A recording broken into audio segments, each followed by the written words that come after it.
Hey, what's up, Rough Cuts? It's Jim. Today is Tuesday, and today's film is Mr. Bug Goes to Town. This was made by the Fleischer Animation Studio. It was directed by Dave Fleischer, produced by Max Fleischer. They, of course, did Popeye, Betty Boop, tons of cartoons through the 20s and 30s. The Fleischer Studio was the only studio really rivaling Disney at the time. They were a little edgier. This is their second feature film after Gulliver's Travels. They made Gulliver's Travels, and that was a hit. That came out in '39.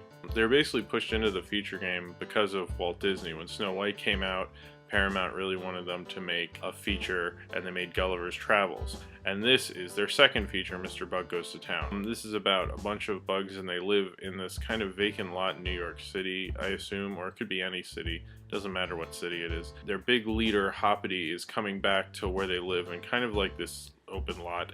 And it's been run by Mr. Beetle for all this time, and he's been living in the highlands while everybody else lives in the lowlands, and they're always having problems with the humans, like flicking a lit match into where they live, or a lit cigar. This film is about them trying to find a new place to live that will be safe and secure. And Hoppity has a love interest. Her name is Honeybee. Mr. Beetle is, of course, he really wants to marry Honey and take over the town. It was released in 1941. It was supposed to come out earlier, but Dumbo came out in October, so they're like, well, we can't release Mr. Bug in November, let's release it in December. And unfortunately, in December of 1941 for Mr. Bug, is Pearl Harbor happened 2 days after it got released, and basically nobody saw it because I guess they all, went to war and stuff. This film's box office failure, as well as the failure of Fantasia and Pinocchio, made a lot of studios kind of look at animated features in a different light and really think, well, maybe we shouldn't invest so much money. They seem like kind of a gamble. Ruin the Fleischer Brothers studio. They had signed a deal with Paramount, which wasn't a very good deal, and there's so much infighting between the two. I'm not exactly sure all of that and why there was infighting, but because of that infighting and because Paramount are basically dicks, I guess, they made them sign letters of resignation just in case that the studio could use at any time. And after Mr. Bug, they moved the whole studio from New York to Miami in this fresh, air-conditioned, amazing studio where they animated Mr. Bug, and they made the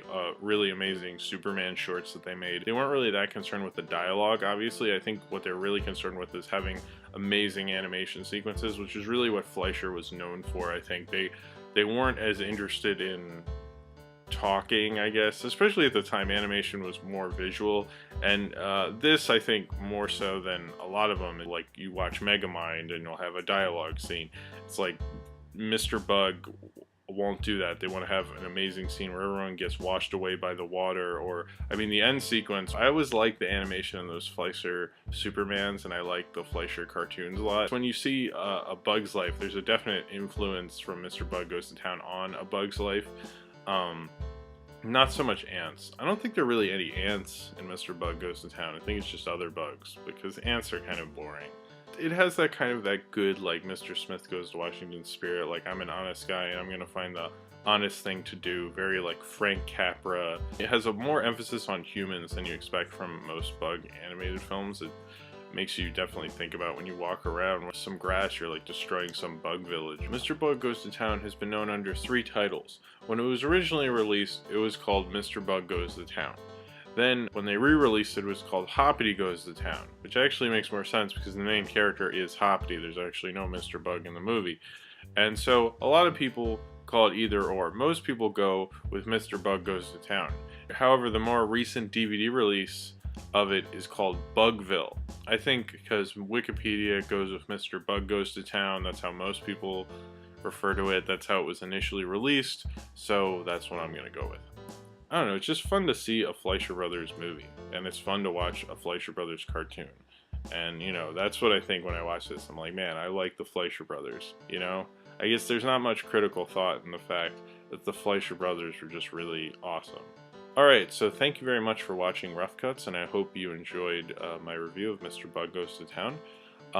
Please subscribe to my main channel, follow me on Twitter, Tumblr, and potentially VHX, and follow Earl Barrett Holloway's Tumblr. He is the guy who did the picture of me that opens and ends this video. And thank you.